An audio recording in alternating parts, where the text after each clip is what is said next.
দিনগুলোতে বাংলাদেশের গণতান্ত্রিক আন্দোলনে যে ভূমিকা রেখেছেন এটা নিঃসন্দেহে অত্যন্ত উল্লেখযোগ্য এবং আমার বিশ্বাস যে আগামী যদি কখনো ইতিহাস লেখা হয় গণতন্ত্রের আন্দোলনের সংগ্রামের সেই সময় আপনাদের যে অবদান সেই অবদান সে লিপিবদ্ধ থাকবে।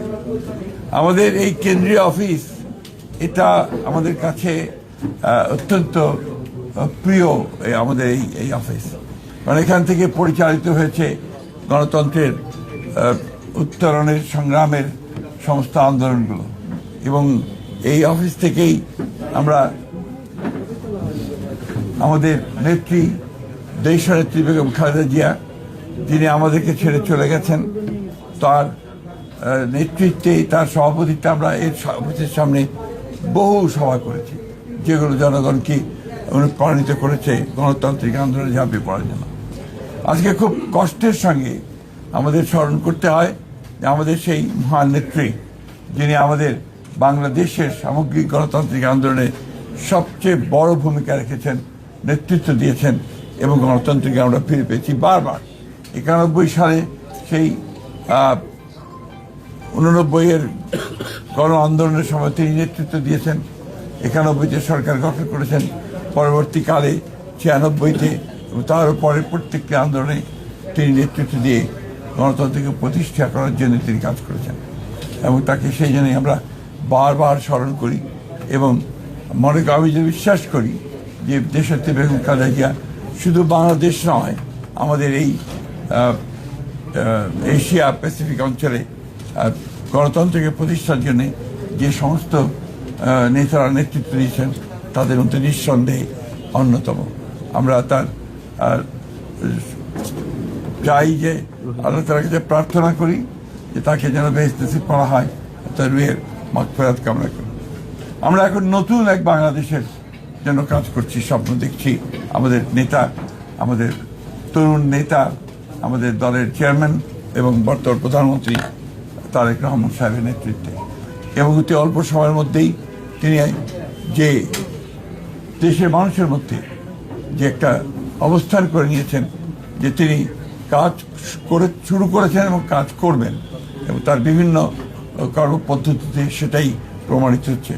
আমরা বিশ্বাস করি, আশা করি যে বাংলাদেশ জাতীয়তাবাদী দল তার নেতৃত্বে আরও শক্তিশালী হয়ে উঠবে এবং এই সরকার যে সরকার গঠন করা হয়েছে তার নেতৃত্বে সেই সরকার সফল হবে বাংলাদেশকে তার ইপ্সিত লক্ষ্যে নিয়ে যেতে এবং সত্যিকার অর্থেই একটা সুখী সমৃদ্ধ বাংলাদেশ গড়ে তুলবে, যা আমাদের প্রতিষ্ঠাতা শহীদ প্রেসিডেন্ট জিয়া রহমানের আমাদের লক্ষ্য ছিল।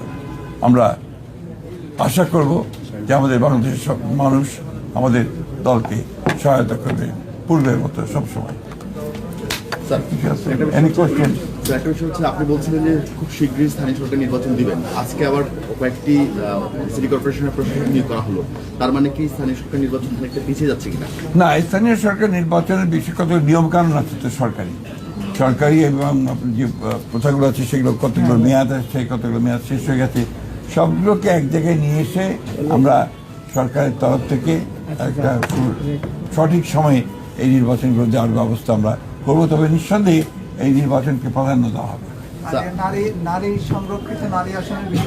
এটা তো আপনার পার্লামেন্টের সিদ্ধান্ত হবে, আপনার যেটা হওয়ার পার্লামেন্টের। এটা তো আমরা সবসময় জানি যে তাদের জনগণের সঙ্গে সম্পৃক্ততা থাকতে হবে, রাজনীতির সঙ্গে সম্পৃক্ত, দলের সঙ্গে সম্পৃক্ততা থাকতে হবে। আমাদের দলের পক্ষ থেকে যারা দলের সঙ্গে সম্পৃক্ত আছেন তাদেরকে প্রাধান্য দেওয়া হবে।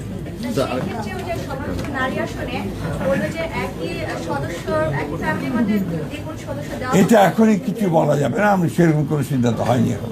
আরেকটা বিষয় হচ্ছে অনেক জায়গায় আওয়ামী লীগের অফিসগুলো খোলা হচ্ছে, অনেক জায়গায় এটা আমরা চাইনি এবং আমরা যেহেতু আপনার আইনগতভাবে বলা আছে যে তাদের কার্যক্রম নিষিদ্ধ, সেইভাবেই এটাকে দেখা হবে সব জায়গায়। জি, আর কিছু এনিথিং এর তাড়াতাড়ি করে, আমার একটা মিটিং আছে খুব জরুরি। Please, thank you. জায়গা দেন।